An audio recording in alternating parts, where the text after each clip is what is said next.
All right.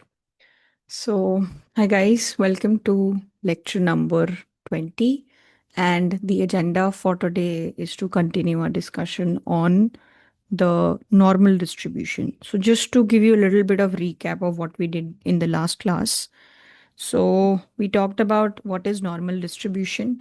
Then we ended up talking about what is standard normal distribution. And standard normal distribution का just एक basic जो discussion है कि standard normal distribution actually होता क्या है we talked about that is the voice okay I am I think the voice is fine I just see once just give me one moment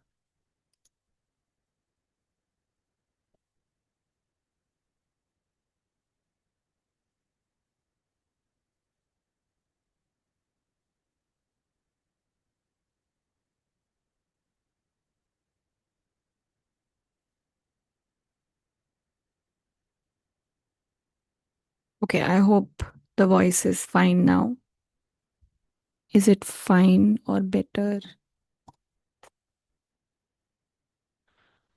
I think this is fine all right okay let's move with this one okay so yes so we talked about what is standard normal distribution standard normal distribution के बारे में हमने क्या बोला था it is a normal distribution जिसमें mean value zero होती है और वेरिएंस वैल्यू या फिर स्टैंडर्ड डिविएशन वैल्यू वन होती है ठीक है and usually we represent it with a symbol called z and then फिर वहाँ से उसका pdf कैसे निकलता है we talked about that also so wherever we see a number named mu we'll just put up 0 and wherever we see sigma we'll put up 1 and that's how we come up with the pdf of this distribution and the next task in front of us was कि अच्छा ठीक है हमने समझ लिया कि ये सब डिस्ट्रीब्यूशंस होते क्या हैं अब इनका यूज़ करके हमें प्रोबेबिलिटी एक्चुअली निकालनी कैसे है so how do we figure out these probabilities ये प्रोबेबिलिटीज़ पहले तो फिगर आउट कैसे करेंगे और ये प्रोबेबिलिटीज़ के लिए ये निकालने के लिए हमें अलग अलग टेबल्स का यूज़ करना पड़ता है ठीक है तो वो टेबल्स यूज़ कैसे करनी है and the final topic for this entire chapter and perhaps this entire unit is कि कई बार हम देखते हैं कि बाइनोमियल डिस्ट्रीब्यूशन को आप अप्रोक्सीमेट करते हो नॉर्मल डिस्ट्रीब्यूशन से तो वो चीज़ कैसे हो सकती है so these were certain things that we were supposed to do for this unit so let's just focus on that once okay so the first thing first topic at hand is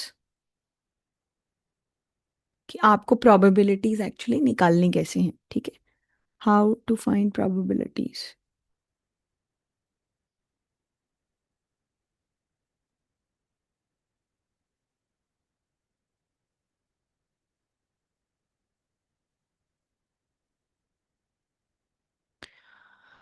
okay so देखो हमारे पास ना दो तरीके की tables होंगी अब ये सारी जो टेबल्स हैं ये सब स्टैंडर्ड नॉर्मल डिस्ट्रीब्यूशन की टेबल्स हैं और ये जो स्टैंडर्ड नॉर्मल डिस्ट्रीब्यूशन की टेबल्स हैं वो हमें क्या देंगी वो डिपेंड करेगा कि टेबल क्या है पहले just for a little bit of context I want to show you some tables और वो टेबल्स जो है वो डायरेक्टली आपके एग्जाम में दी होती है ठीक है आपके जो भी क्वेश्चन पेपर है उसके एंड में दी होती है तो अगर जैसे मैं ये लास्ट ईयर 2024 का पेपर आपको दिखाऊं this is 2024 paper and if you see this particular paper इसके एंड में आपको टेबल्स दी हुई हैं इसके एंड में टेबल्स दी हुई हैं तो my point of showing you this is to make you understand कि आपको तो एग्जाम में टेबल मिलेगी तो जो टेबल एग्जाम में मिलती है आपको उस पॉइंट ऑफ व्यू से सारी बातें आनी चाहिए करेक्ट सो ये जो टेबल है जो स्टैंडर्ड नॉर्मल टेबल है पहला जो 2024 में पेपर था वहां पे जो टेबल दी हुई थी वो इस तरीके की थी इसमें लिखा हुआ है नॉर्मल कर्व टेबल्स सो एक तो ये टेबल कैसे पढ़नी है इसको we'll understand once. So this is one thing that we should be doing. But if you see the new paper, which is 2025 paper, you will see that the table is slightly different. तो table को पढ़ते कैसे हैं वो एक बारी आपको समझना है, क्योंकि ये जितनी भी प्रोबेबिलिटीज हम लोग निकालेंगे they will be specific to tables. So पहले हम लोग एक बार ये भी समझेंगे कि ये टेबल का मतलब क्या है, ये टेबल क्या बता रही है, और इस टेबल से अलग अलग चीज़ें कैसे निकालनी है। And if I tell you last year paper which was 2025, if you see 2025, this was your 2025 paper, and if you see this, इसके जो आपको एंड में टेबल मिलेगी for the standard normal distribution that is slightly different. जैसे यहाँ पे binomial tables हैं, page number 11, then this is 12, ये थोड़े से उल्टे पुल्टे हैं, 12, 13, 14, 15 टी डिस्ट्रीब्यूशन एक्चुअली। यस, सो यहाँ पे लिखा हुआ है cumulative probability for the standard normal distribution. So page number 12 and page number 13 is basically what we want.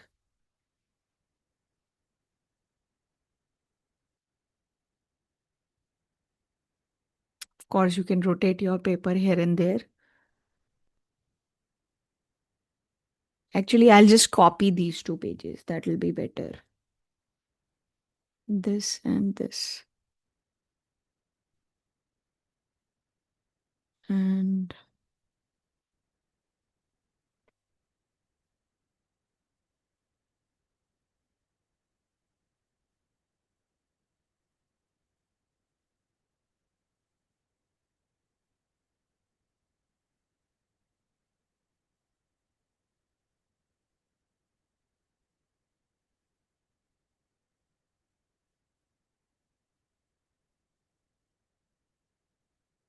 yes.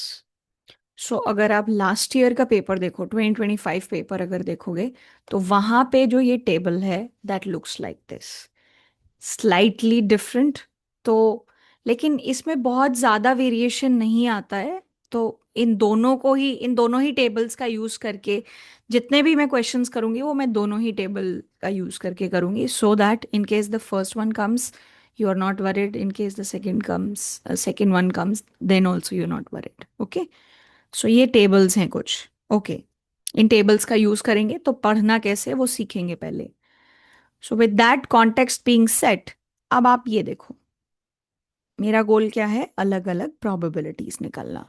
तो अलग अलग प्रोबेबिलिटीज निकालने का मतलब है कि सपोज कोई पूछ ले, जैसे और ये सब हम लोग स्टैंडर्ड नॉर्मल डिस्ट्रीब्यूशन के पॉइंट ऑफ व्यू से अलग अलग चीज़ें पूछ रहे हैं। जैसे सपोज किसी ने भी ऐसा बोल दिया, what is the probability that this this random variable z which is your standard normal distribution takes value less than equal to z। इस तरीके की टिपिकली जो आपको नंबर्स देखने को मिलेंगे, ये सब आप टेबल से निकाल सकते हो। या फिर so like these kind of problems, somebody can say that okay, what is the probability that this random variable takes a value greater than equal to z? These kind of questions also you can answer. Okay, somebody might say that okay, what is the probability कि ये जो मेरा standard normal distribution है, ये कोई एक small number z1 से लेके z2 के बीच में probability ले रहा है।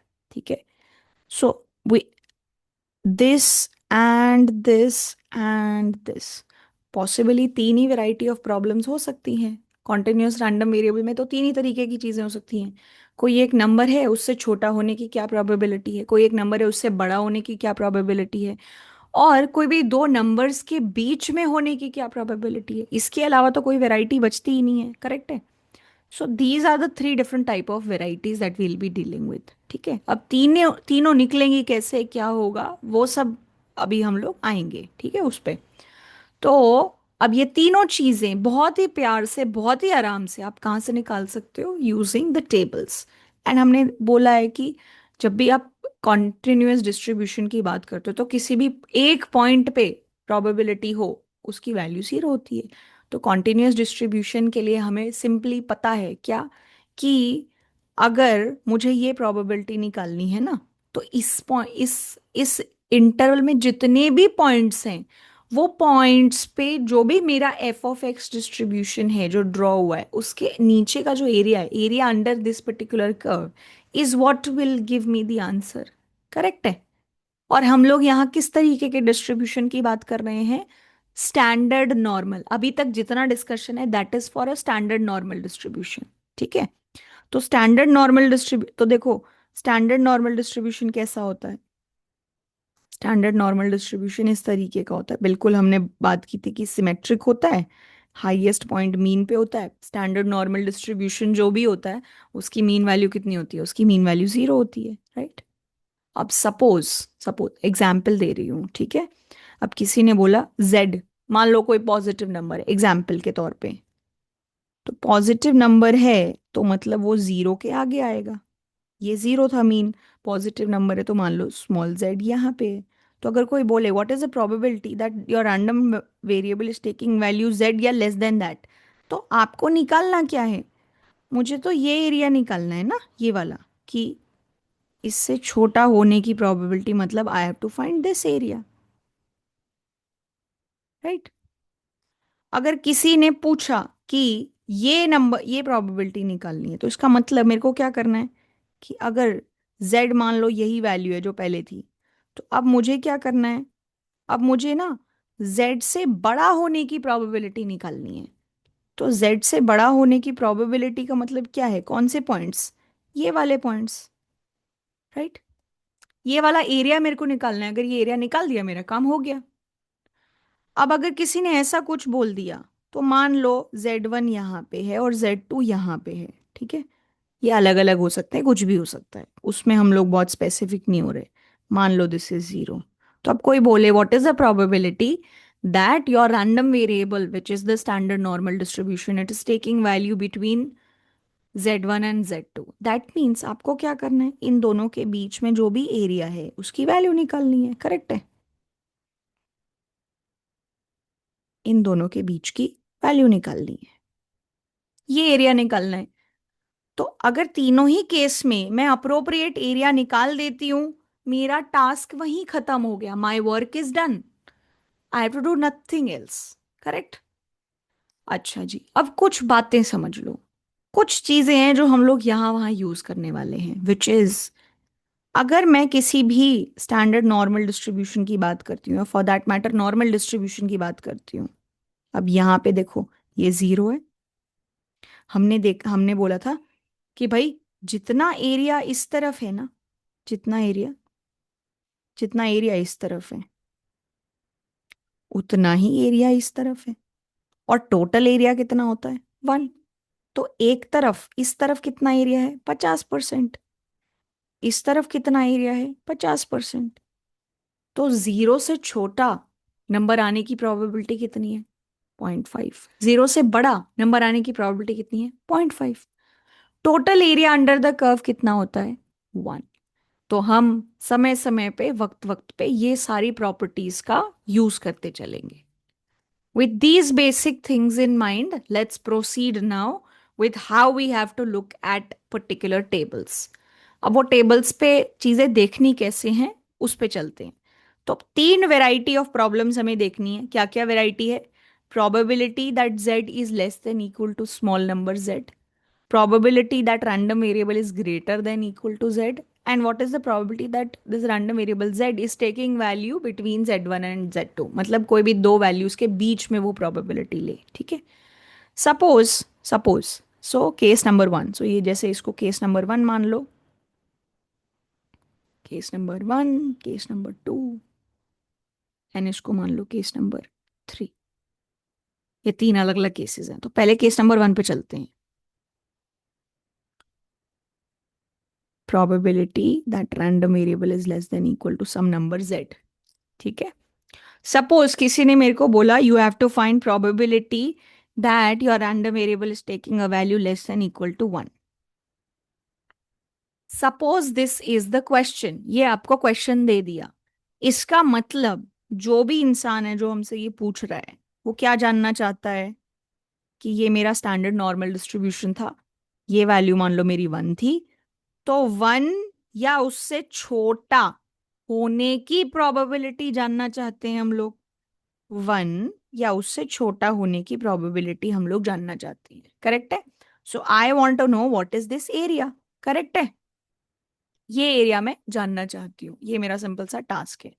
तो अब मैं क्या करूंगी, अब मेरे पास दो टेबल्स हैं, तो अब हम लोग ना एक एक करके ये टेबल्स पे जाएंगे कि ये टेबल्स क्या करती हैं। अब देखो, ये जो टेबल है ये क्या करती है, ये टेबल जो है,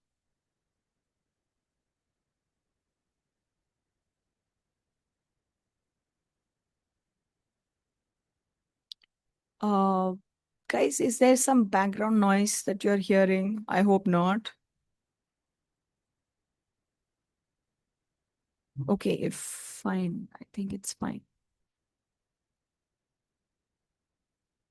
All right. So what I'm saying is the following. ये जो टेबल है, यहाँ पे क्या लिखा हुआ है, Z। यहाँ पे अलग अलग नंबर्स दिए हुए हैं, और यहाँ पे अलग अलग नंबर्स दिए हुए हैं। 0.00, 0.01, 0.02, 0.03, 0.04, ऐसे ऐसे ये सब नंबर्स दिए हुए हैं। और यहाँ पे ना एक डायग्राम बनाया हुआ है। और प्लीज नोट कि यहाँ पे जितने भी नंबर्स है ना, ये सब पॉजिटिव हैं। तो सपोज फॉर एग्जाम्पल, जैसे सवाल क्या था कि मुझे वन वन से छोटा होने की प्रोबेबिलिटी निकालनी है। तो मुझे वन से छोटा होने की प्रोबेबिलिटी निकालनी है, राइट। मेरा नंबर है वन, ये है वन, ये है जीरो, वन से छोटा होने की प्रोबेबिलिटी निकालनी है।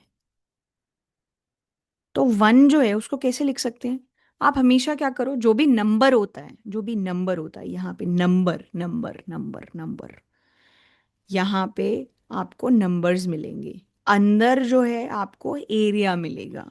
यहाँ पे आपको क्या मिलेंगे, नंबर्स। अंदर जो है वो क्या मिलेगा, एरिया। ये नंबर्स हैं जो इधर होते हैं। ये जो एरिया होता है ये कहाँ मिलेगा, टेबल के अंदर।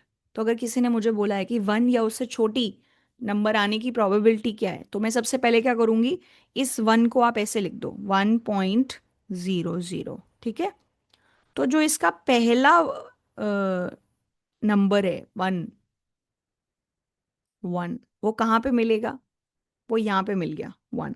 जैसे फॉर एग्जाम्पल कोई बोलता 1.55, तो मैं क्या करती, ये 1.5 पहले यहाँ पे ढूंढ लेती, 1.5। तो 1.5 इधर मिल गया। और फिर जो अगला वर्ड था फाइव, वो बेसिकली क्या है, 0.05। So then I would have looked here 0.05। सो मैं यहाँ गई और इधर 0.05 पे गई, और ये मेरा एरिया हो गया। That's how we have to proceed, ठीक है। सो अभी करंटली मेरे पास नंबर क्या है, 1.00। तो that means the number that I have to look for on the left side is 1.0। So I will look at 1.0, 1.0 is here. उसके आगे जीरो ही है तो 0.00। सो मुझे देखना कहाँ पे है, इधर। सो मेरा ये जो नंबर है ये क्या है, 0.3413, 0.3413। लेकिन लेकिन ये जो टेबल है, ये जो टेबल है, ये क्या करती है, जीरो से शुरू करके जो भी आपका यहाँ पे जेड नंबर्स लिखा है उसके बीच का एरिया देती है। लेकिन मुझे तो पूरा एरिया चाहिए। अब मैं ये जीरो के लेफ्ट साइड वाला एरिया भी पता करना चाहती हूँ, लेकिन मुझे पता है कि ये जीरो के लेफ्ट साइड वाला जो एरिया होता है वो आधा होता है। तो आधा कितना होता है, 0.5। तो इन दोनों को जो ऐड करने के बाद नंबर मिलता है वो कितना होता है, 0.8413, ठीक है। तो ये वाली जो टेबल है ये थोड़ी स्पेसिफिक टाइप की टेबल है, जो क्या करती है, जीरो के जो भी आपका नंबर यहाँ पे जेड लिखा है वहां से लेके जीरो तक का एरिया बताती है। तो मेरे को अगर ये निकालना है तो पहले तो मैं ये वाला एरिया निकाल लूंगी इस टेबल से, और ये वाला हिस्सा जो है वो 0.5 होता है। वो दोनों ऐड करके मेरे को मेरा रिक्वायर्ड एरिया मिल जाएगा। तो यहाँ पे आपको थोड़ा सा दिमाग लगाना होता है। बाकी इट इज सिंपल, क्या करना है, जो जेड नंबर की वैल्यू निकालनी है उसको पहले इस तरीके से लिखना है। मान लो 2.778 आ जाता। अब आप पूछोगे अब क्या करूं मैम, ये तो ज्यादा हो गया। तो आप क्या करो, इसको राउंड ऑफ कर दो। इसको राउंड ऑफ करके ये नंबर आता है 2.78। तो पहले 2.7 ढूंढो। अब 2.7 जो है वो है यहाँ पे, 2.7 ढूंढ लिया, ठीक है। फिर 0.08, 0.08 कहाँ पे है, यहाँ पे। तो अब यहां से लेके और यहाँ पे this is your required number. अब अगर आपको उस नंबर से पूरा एरिया निकालना है तो आप एंड में ये वाला हिस्सा which is we know that it is 0.5, you add that 0.5। जैसे ही तुम वो 0.5 ऐड कर दोगे तुम्हारा काम हो गया है। ठीक है, this is how we have to look at this table. Okay, so according to this, अभी हमारा ये वाला जो एरिया है ये बेसिकली क्या हो जाएगा, 0.3413 प्लस 0.5 विच इज 0.8413। ठीक है, ये तो हो गया सिंपल केस। अब जैसे यहाँ पे तो देखो सारी वैल्यूज जो दी हुई है ना वो कैसी हैं, ये जितनी भी वैल्यूज दी हुई हैं सब पॉजिटिव है। सारी वैल्यूज क्या हैं, पॉजिटिव। अब सपोज तुम्हें निकालने को बोला जाए नेगेटिव चीज, तो कैसे करोगे, कोई नेगेटिव नंबर निकालने को बोला जाए इस टेबल के थ्रू, तो क्या करोगे, फिर तो हम लोग फंस गए। तो देखो सपोज ऐसे ही एग्जाम्पल ले लेते हैं। सपोज किसी ने बोला find the probability that Z is less than equal to -2.58। Suppose ये एग्जाम्पल, ये क्वेश्चन पूछ लिया, तो आप असेंशियली क्या करना चाहते हो, सबसे पहले ना, see in all the situation it's the best thing to make a diagram because that will help you visualise. फिर कहाँ से कौन सा एरिया कैसे निकल सकता है इसके बारे में आपको बढ़िया आइडिया लग जाएगा। तो हमेशा डायग्राम्स बना के इस चीज को सॉल्व किया करो। तो आपको -2.58 से छोटा नंबर जो है उसकी प्रोबेबिलिटी निकालनी है, तो मेरे को एसेंशियली ये निकालना है ना। अब मेरी टेबल तो सिर्फ पॉजिटिव नंबर्स का आंसर देती है, तो इसके आगे तो मुझे मालूम नहीं है कुछ। तो मेरे को एक बात और पता है कि मेरा जो डिस्ट्रीब्यूशन है वो बिल्कुल सिमेट्रिक है, मतलब जो इस तरफ है वही दूसरी तरफ है। तो मैं अगर यहाँ पे 2.58 के राइट साइड का एरिया भी अगर निकाल दूं तो मेरा काम हो गया, राइट। क्योंकि ये वाला एरिया और ये वाला एरिया बिल्कुल बराबर होने वाले हैं। करेक्ट है। अब मैं ये एरिया कैसे निकालूं, ये वाला एरिया कैसे निकालूं। अब देखो मेरी जो टेबल है वो क्या करती है, अगर मैं इसको कोई नंबर दूं 2.58, मान लो मैं 2.58 दूं, तो वो क्या करेगी, ये वाली टेबल मुझे यहां से लेके यहां तक का एरिया बता देगी, राइट। और मेरे को पूरा एरिया ये वाला कितना है वो पता है, वो कितना है 0.5। तो मैं अगर इस एरिया में 0.5 में से ये वाला एरिया हटा दूं तो मेरे पास क्या बचेगा, यही तो एरिया बचेगा। तो आपको एसेंशियली क्या करना है, आपको इस टेबल में से ये 2.58 का एरिया निकालना है। उससे क्या निकलेगा, उससे ये वाला हिस्सा आ जाएगा। लेकिन मुझे तो आप बोलोगे कि ये चाहिए, तो इसके लिए मैं क्या करूंगी, 0.5 जो कि इतना हिस्सा होता है उसमें से ये वाला हिस्सा हटा दूंगी तो ये हिस्सा बच जाएगा।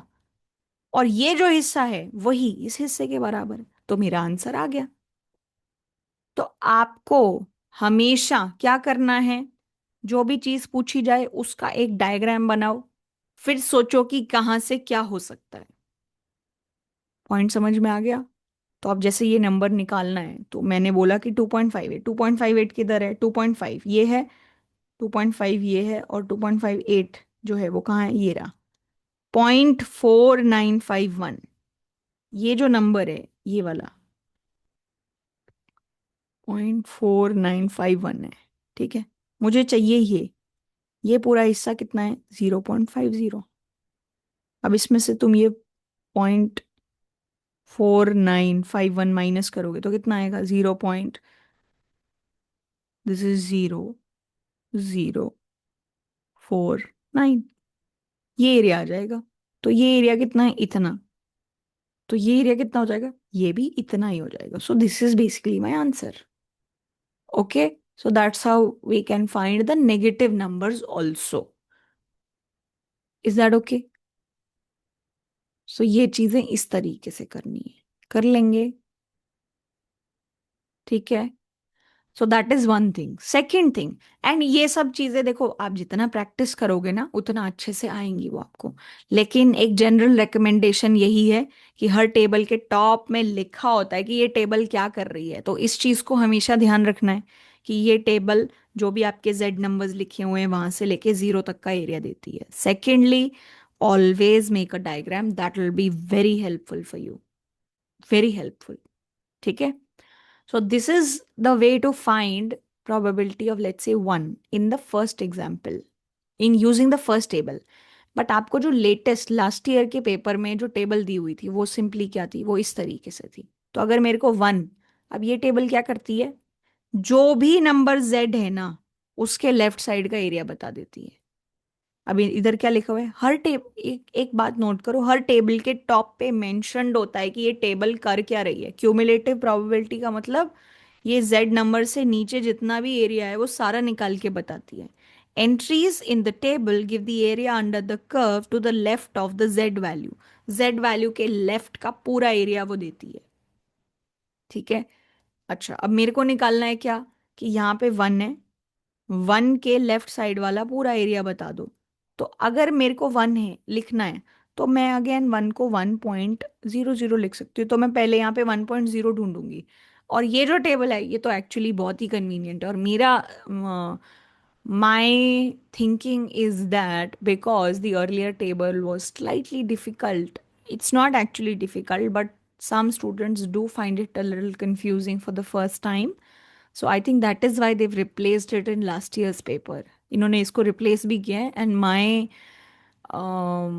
my gut feeling is in the paper that you will be having, they will also be continuing using this table only because it is slightly simpler than that.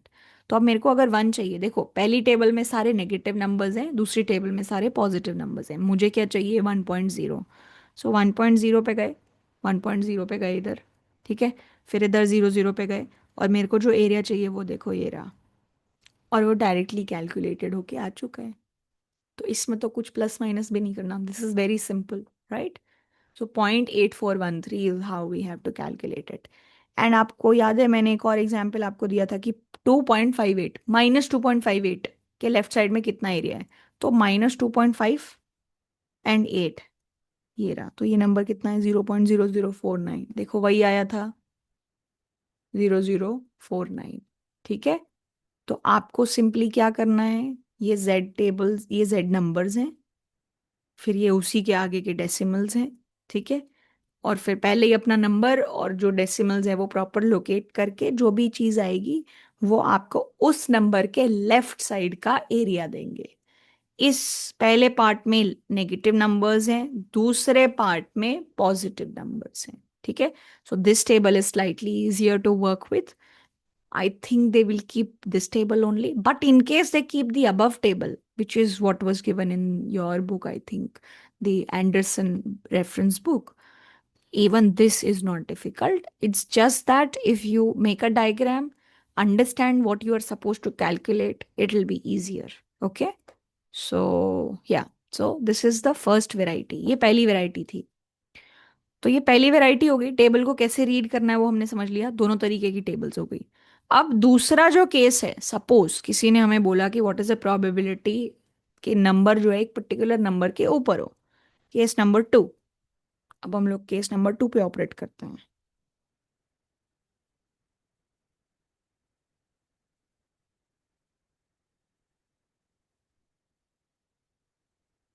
Suppose somebody says, this is case number case 2। Suppose somebody asks me कि what is the probability that z is taking value greater than equal to 1.58। ठीक है, पहले तो simple तरीके से एक diagram बना लो। ये 0 है, ये 1.58 है। ये क्या चाह रहे हैं, इस 1.5 के ऊपर का एरिया जानना चाह रहे हैं, इसके ऊपर का एरिया वो जानना चाहते हैं। ठीक है। चलो दोनों टेबल से करते हैं। पहली टेबल जो है वो क्या करेगी, मुझे क्या निकालना है, 1.58, इसके इस तरफ का एरिया निकालना है। लेकिन ये टेबल तो मुझे ये वाला एरिया देती है ना, तो मैं क्या करूंगी, कोई बात नहीं, ये वाला एरिया निकाल लूंगी। तो पहले ये वाला एरिया निकाल लो। तो 1.58 के लिए पहले आप 1.5 पे जाओ। 1.5 कहाँ है, यहाँ पे है। ठीक है। 1.58 कहाँ पे है, यहाँ पे है। तो 1.58 कितना हो गया, 0.4429।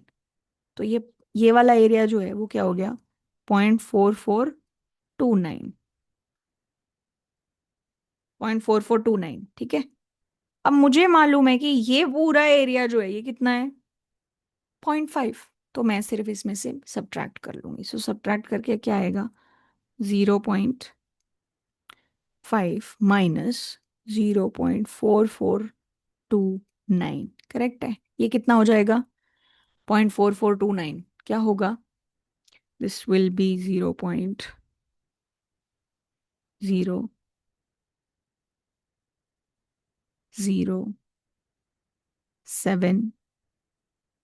अच्छा, why did I write zero here, हाँ zero, this is 5, this is 7, this is 1,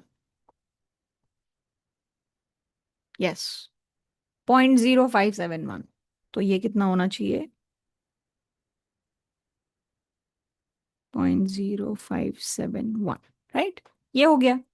अब दूसरी टेबल जो है वो क्या करती है, देखो दूसरी टेबल मुझे इस नंबर के ना इस तरफ का एरिया बता देती है ना।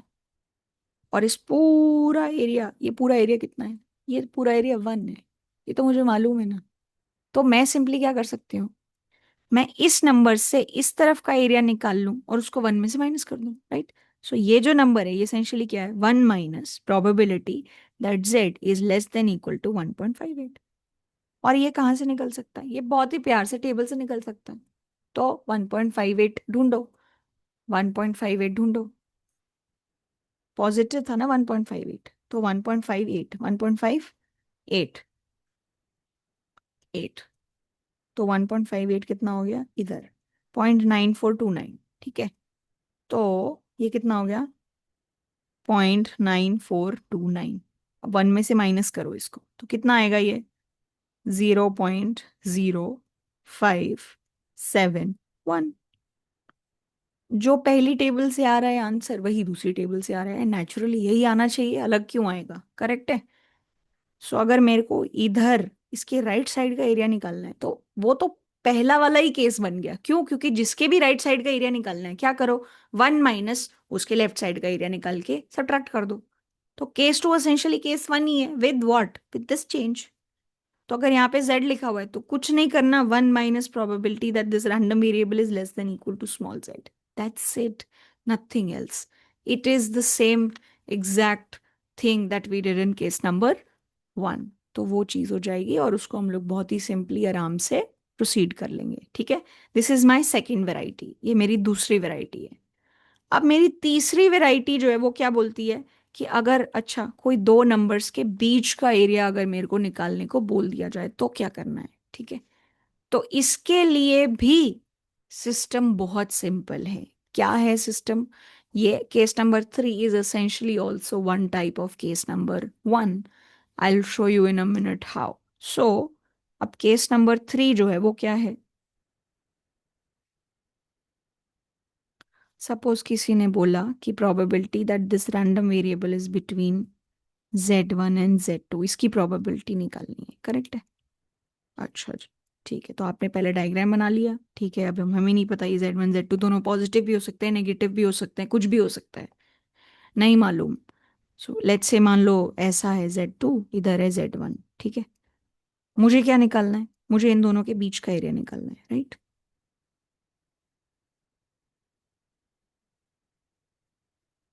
अच्छा, मुझे एक बात बताओ, अगर मैं लिखूं probability that Z is less than equal to Z2, वो मेरे को क्या देगा, वो मेरे को यहां से लेके यहां तक का एरिया दे देगा, ठीक है। और मैं बोलूं probability that Z is less than equal to Z1, वो मेरे को क्या देगा, वो यहां से लेके यहां तक का एरिया दे देगा। तो मैं ये वाली चीज में से अगर ये वाली चीज माइनस कर दूं तो क्या होगा, आप ना इस एरिया में से ये वाला एरिया माइनस कर लो, तो बचा क्या, ये वाला एरिया। हम क्या बोल रहे हैं फिर से समझो, ये जो एरिया है ये क्या बता रहा है, ये वाला जो एरिया है ये क्या बता रहा है, यहां से लेके यहां तक का पूरा एरिया, ठीक है। अब दूसरी चीज, ये चीज जो है ये क्या है, यहां से लेके यहां तक का पूरा एरिया।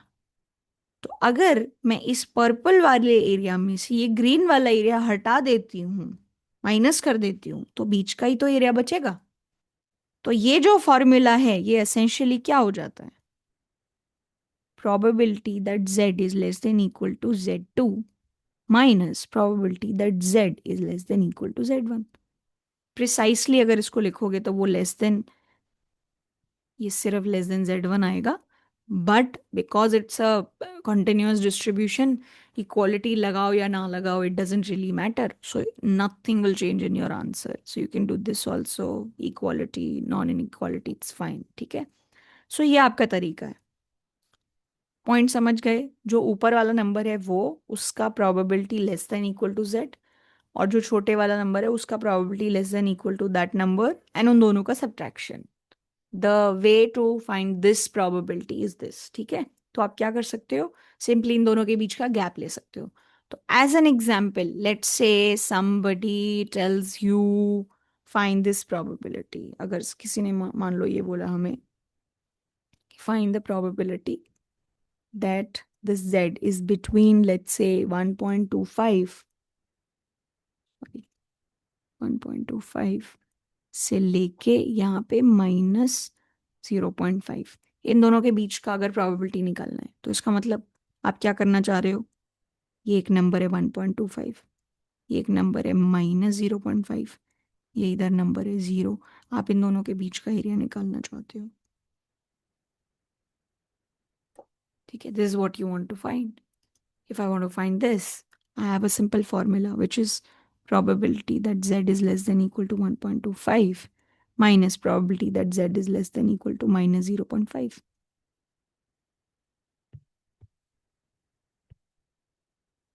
ठीक है, ये एरिया निकालना है. अब ये कहाँ से निकलेगा? अगर मेरे को टेबल नंबर 2 दी हुई है तो इट इज़ वेरी सिंपल. अगर मेरे को टेबल नंबर 1 दी हुई है तो मैं थोड़ी सी कैलकुलेशन करूंगी. तो मैं पहले आपको टेबल नंबर 1 का यूज़ करके बता देती हूँ. टेबल नंबर 1 का यूज़ करने के लिए पहले मुझे ये निकालना है. तो 1.25 अगर मैं देखती हूँ, 1.25 तो पहले 1.2 देखूंगी और फिर 5 देखूंगी, राइट. सो 1.2 एंड 5, सो 0.3944, 0.3944.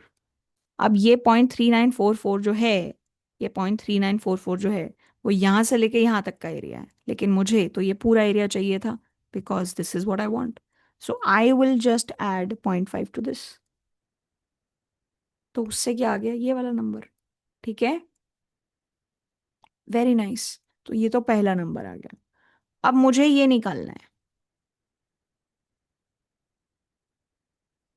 क्या, probability that z is less than equal to -0.5. अब ये कैसे निकालना है, ये भी हमने देखा था कि अगर आपका नंबर ये है कि -0.5, ये वाला एरिया निकालना है, तो जेड डिस्ट्रीब्यूशन बिल्कुल सिमेट्रिक है, तो आप पॉजिटिव की तरफ चले जाओ, 0.5 की तरफ चले जाओ, आपका ये एरिया निकालना है. अब आपको अगर ये एरिया निकालना है तो इसके लिए आपको क्या करना है, पहले आप ये एरिया निकाल के उसको 0.5 में से माइनस कर दो, तो ये वाला एरिया निकल जाएगा, राइट. तो 0.5 का एरिया जब निकालते हैं तो वो कितना आता है, 0.50, विच इज 0.1915. तो ये वाला जो एरिया है, ये वाला, ये कितना आया, 0.1915. ये पूरा एरिया कितना है, 0.5. तो 0.5 में से ये माइनस करेंगे तो मेरा ये वाला एरिया आ जाएगा, और ये वाला एरिया इज इक्विवेलेंट टू ये वाला area, because Z distribution is symmetric. तो this is the answer. What is this, ये वाला नंबर है 0.5 माइनस 0.1915. ये हो गया. ठीक है, और फाइनल आंसर निकालने के लिए मुझे क्या करना है, this minus this. So what is that going to be, 0.5 plus 0.3944 minus 0.5 minus minus plus 0.1915. ठीक है, तो ये कितना हुआ, 0.5 से 0.5 कैंसिल, और ये जो दो नंबर्स आ गए, 0.3944 प्लस 0.1915, तो ये कितना हो गया, 9, and this is 5, and this is 9, 9, 18, 1, 4, 5. So this is the number. This is my calculation using table number 1. Table number 1 का अगर यूज करेंगे तो ऐसे आएगा. ठीक है, अच्छा, अगर मैं सिंपली टेबल नंबर 2 यूज करूं तो तो देखो तब तो बहुत सिंपल है, क्योंकि वो टेबल डायरेक्टली ये वाले नंबर्स ही देती है। तो आप 1.25 ढूंढो पहले। 1.25 कहाँ है? 1.25 इस टेबल में है। 1.2, 1.2 एंड 5, 5 इज हियर। सो 1.25 अगर ढूंढते हो तो ये नंबर कितना आता है? 0.8944। तो 0.8944, 0.8944 माइनस, अब ये जो चीज है -0.5, -0.5, -0.5 किधर है? -0.5, सॉरी, -0.5 और 0 0, -0.5 ही तो चाहिए। सो -0.5 is this number which is this 0.3085, 0.3085. So we'll go 0.3085, 0.3085, 0.3085, and then you take a gap between these two. इन दोनों के बीच का डिफरेंस लेना है। तो इन दोनों के बीच का डिफरेंस कितना होगा? 3085, 14,549, this is 3, again 1, 13, 2, 3, 5, this will be 8, and then this will be 5. 5859. Here also 5859. So table two use कर लो, टेबल वन यूज कर लो, दोनों तरफ से आंसर सेम है और आपका अंडरलाइंग लॉजिक सेम रहता है। Make a diagram, see what the table gives, see how what the table gives can give you what you want. एक ही है तरीका, टेबल भी वही है, उसका बहुत स्टैंडर्ड तरीका है कि वो क्या देती है, उसी के हिसाब से सारी चीजें मैनिपुलेट करनी है तुम्हें। ठीक है? तो टेबल नंबर 1 हो या टेबल नंबर 2 हो, you can figure out how to do both the things. ठीक है? So please make sure that we are aware about it.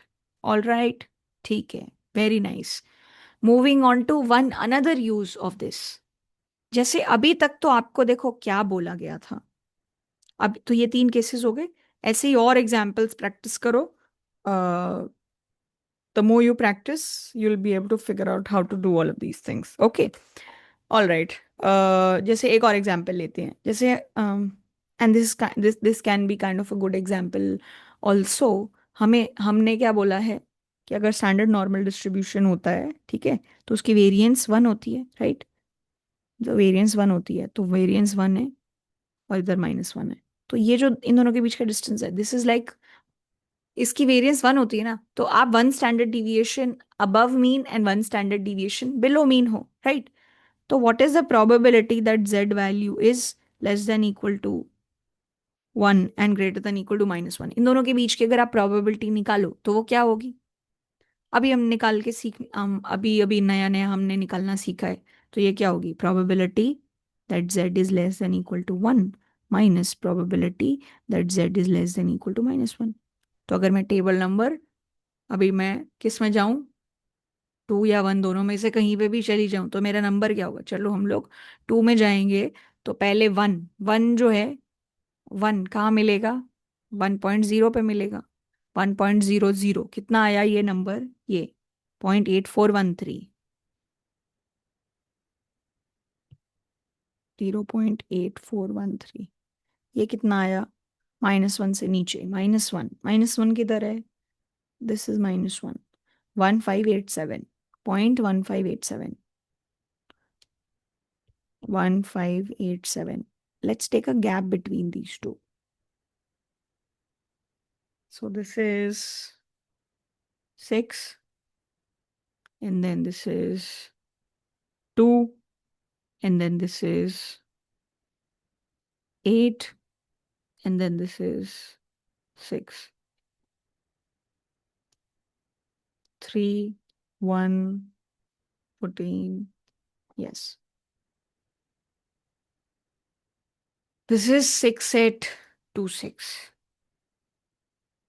अब आपको मालूम है कि हमारे पास जो इम्पेरिकल रूल है, हमारा जो इम्पेरिकल रूल है वो रफली क्या बोलता है कि +- 1 स्टैंडर्ड डिविएशन के अंदर वैल्यूज जो होती हैं उसकी प्रोबेबिलिटी लगभग कितनी होती है? 68.3%। So can you see that this is close to 68.3 only? ये जो नंबर है ये क्या है? रफली 68.3% तो है ही ना। तो ये यहाँ से नंबर्स आए हैं जो आपके इम्पेरिकल रूल के, +-2 करोगे तो भी वही आंसर आएगा जो इम्पेरिकल रूल में आता है, +-3 करोगे तो भी वही आंसर आएगा जो इम्पेरिकल रूल में हमने पढ़ा है। ठीक है, so this is basically the logic behind it. Okay, alright. अच्छा, तो ये सब हो गया।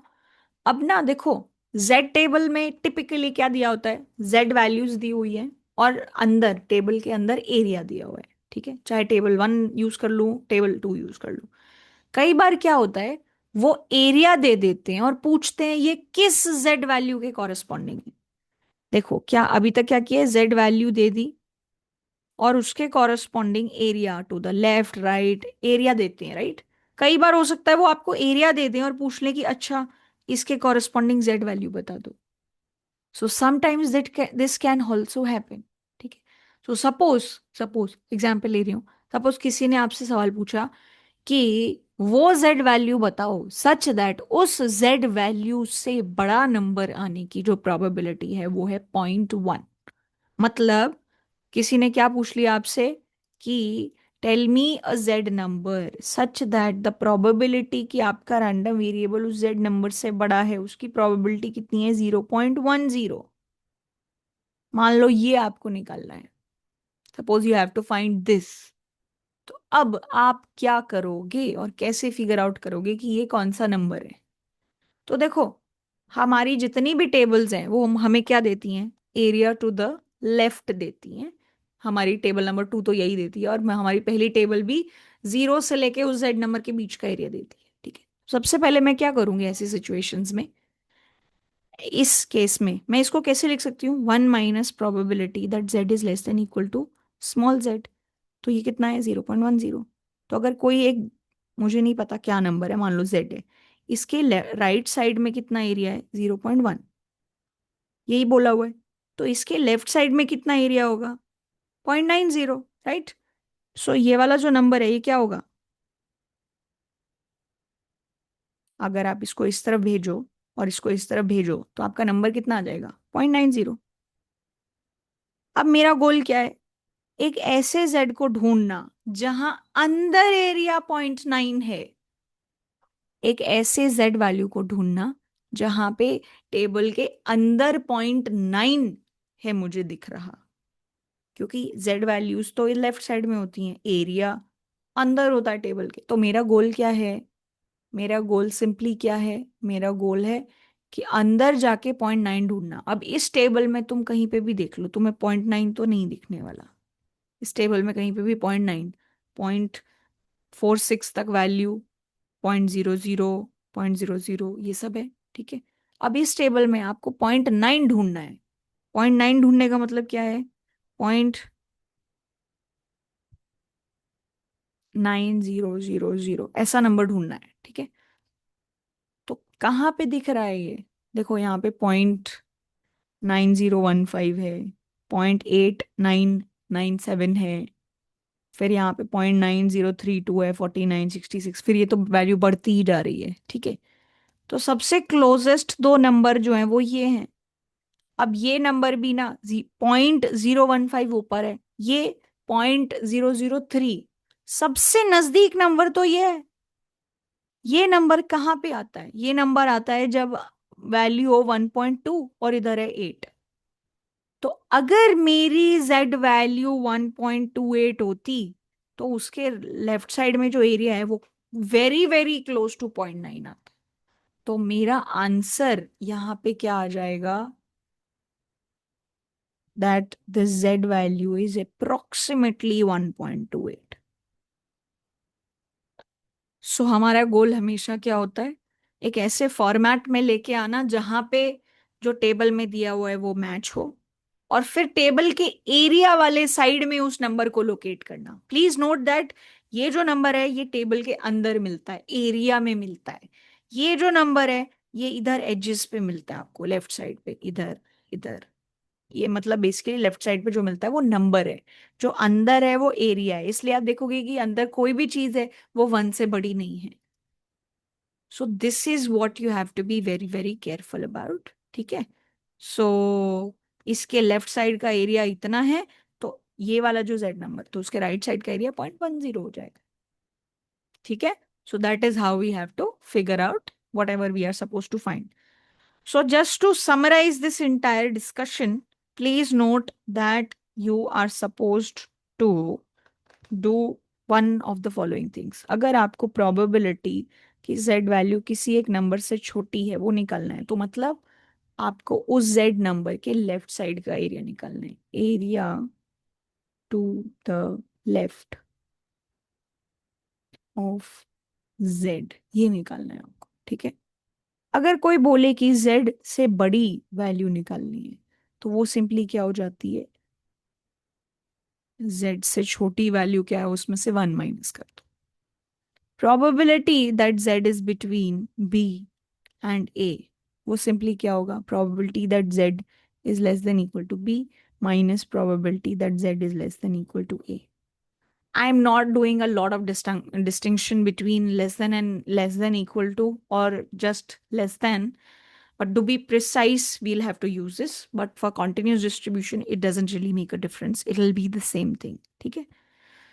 अगर कोई बोले कि probability that z greater than z, वो already उसी में incorporate हो गया है, तो चाहे कोई greater than बोल दे यहाँ पे, चाहे वो greater than बोल दे या फिर greater than equal to बोल दे, both will need the same thing. Okay. So these are some things that you have to keep in mind.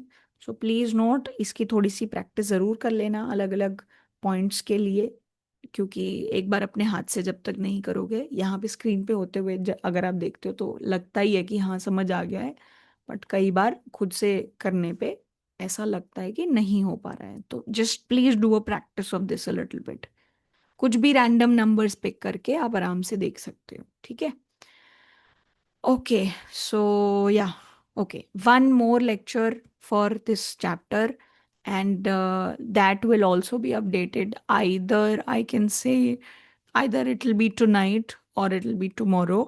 And after that, we're done with chapter number 6 and unit number 3. So just one more lecture left for this unit. Okay, all right. And please rest assured, I will be completing the syllabus and it'll be on. So I've already posted it on the group that we have for this paper, that before 15th or 16th of May, your paper will be done in its entirety. So please do not worry about it. Okay. All right. Thank you so much. Take care.